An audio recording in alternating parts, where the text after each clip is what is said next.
बढ़ती हुई मईशत को कहीं ना कहीं आने वाले वक्त में चैलेंजेस आएंगे। अब दूसरा बड़ा इंपॉर्टेंट पॉइंट जो है जापान के वज़ीर आज़म ने कहा है, उन्होंने कहा है कि हमारे मुल्क को जो है वो नेचुरल डिज़ास्टर्स का भी सामना है, और तीसरी इंपॉर्टेंट बात, हमारे मुल्क में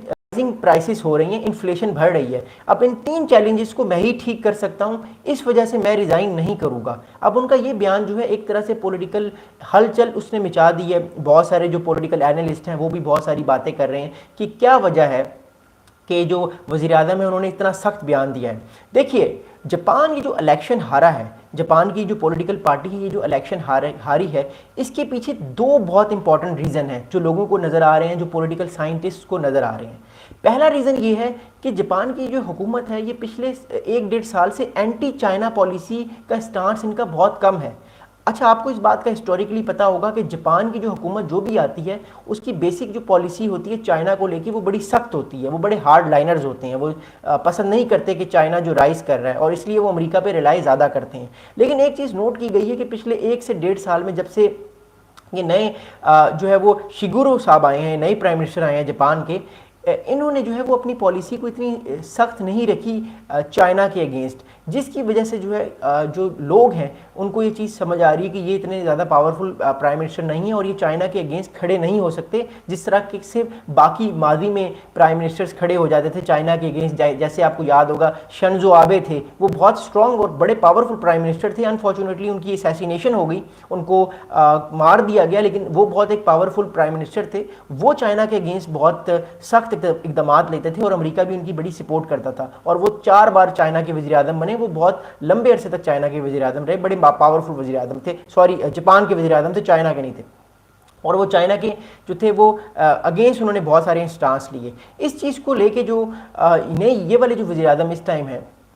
शिगुरो इशाबे साहब, ये जो है ये बेसिकली चाइना के अगेंस्ट कोई स्टांस नहीं ले पा रहे, इतने स्ट्रांगली जो है वो अपना कोई स्टांस नहीं शो कर पा रहे। इस वजह से जो है वो भी कहा जा रहा है कि इनको वोट इस बार नहीं पड़ा, और इनके जो एंटी पार्टीज वोट थे, यानी जो लिबरल डेमोक्रेटिक पार्टी जो जापान की है इसके जो एंटी वोट थे वो इनको पड़े हैं। और हुआ ये कि ये मेजॉरिटी जो है वो पार्लियामेंट में लूज कर गए हैं और आने वाले चंद दिनों में इनको रिज़ाइन भी करना पड़ जाएगा। लेकिन इन्होंने अभी तक कहा है कि मैं रिज़ाइन नहीं करूँगा, जिसकी वजह से पॉलिटिकल एक अपहीवल आ सकता है जापान के अंदर, पॉलिटिकल एक अनसर्टेनिटी भी आ सकती है जापान के अंदर। दूसरा बहुत बड़ा रीज़न ये है कि जापान में प्राइसेस जो हैं वो प्रोडक्ट्स की बहुत ज़्यादा बढ़ रही हैं। जापान में जो है वो महंगाई बहुत ज़्यादा हो रही है। इस महंगाई की वजह से जो है लोग जो हैं वो खुश नहीं हैं जापान की हुकूमत से, प्रोडक्ट्स जो हैं वो बहुत एक्सपेंसिव हो रही हैं। That's is also a very important reason कि लोगों ने इस बार जो है वोट जो है वो इशूरू साहब को नहीं दिया, इनकी एंटी पार्टीज़ को ज़्यादा वोट दिया है, जिसकी वजह से इन्होंने पार्लियामेंट में मेजॉरिटी लूज़ कर ली है। अब देखिए, जब किसी मुल्क में प्राइसेस बढ़ती हैं, महंगाई बढ़ती है, इन्फ्लेशन बढ़ती है, तो उससे लोगों की जो सेविंग्स हैं वो कम होती हैं और उन पर प्रेशर ज़्यादा आता है। जब लोगों पर प्रेशर ज़्यादा आएगा तो वो ज़ाहिरी बात है उनके खर्चे भी ज़्यादा होंगे और वो हुकूमत से खुश नहीं भी होंगे, और जब वोटिंग की बारी आएगी तो फिर वो उस पार्टी को वोट देंगे जो उनसे वादा करेगी कि हम पार्टी में आके, हम ताकत में आके आपके मसाइल जो हैं उनको हल करेंगे। That's a main reason why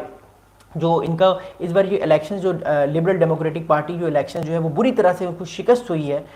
उसकी ये भी एक बहुत बड़ी रीज़न है कि जापान में प्राइसेस जो हैं वो प्रोडक्ट्स की बहुत ज़्यादा हाई हुई हैं, इन्फ्लेशन जापान में बढ़ गई है। अगला और तीसरा बड़ा इंपॉर्टेंट पॉइंट ये है कि जब से सदर ट्रंप जो है वो हुकूमत में आए हैं तब से वो ममालिक पे टैरिफ्स लगा रहे हैं। जो है वो किसी मुल्क को भी नहीं छोड़े, ना उन्होंने जापान को छोड़ा है, ना साउथ कोरिया को छोड़ा है, चीन को तो वो बिल्कुल ही नहीं छोड़े। इवन इंडिया पे भी उन्होंने बात की है कि हम टैरिफ्स लगाएंगे, और भी सारे ममालिक पे वो बात करें कि हम टैरिफ्स लगाएंगे। अब मसला ये है कि जब अमेरिका किसी मुल्क पे टैरिफ लगाता है तो उसकी प्रोडक्ट जो अमेरिका में जाती है वो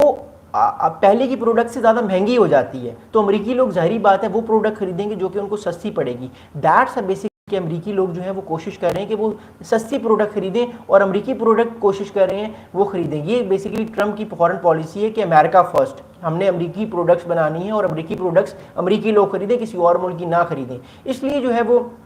सदर ट्रंप ने इतने सारे टैरिफ्स लगाए हैं अभी तक, और इस वजह से मामलात जो हैं वो काफ़ी ज़्यादा इकोनॉमिकली दुनिया के भी बिगड़ रहे हैं और अमेरिका पे अभी प्रेशर डाल रहा है दुनिया के बाकी ममालिक पे। और जो चौथी बड़ी मईशत है जापान, जब इस पर अमेरिका टैरिफ्स लगा रहा है तो इससे जो है वो मामलात और ज़्यादा कशीदा हो रहे हैं, और ज़्यादा मामलात ख़राब हो रहे हैं जापान के लिए। और जापान जो है वो इस चीज़ को महसूस कर रहा है, इस चीज़ को, इस हीट को महसूस कर रहा है और इस चीज़ को फील कर रहा है कि अगर उस पर ज़्यादा टैरिफ्स लगते हैं आने वाले वक्त में तो महंगाई ऑलरेडी ज़्यादा है, और ज़्यादा जो लोग बिज़नेस कर रहे हैं उनकी भी बिज़नेस जो है वो मामला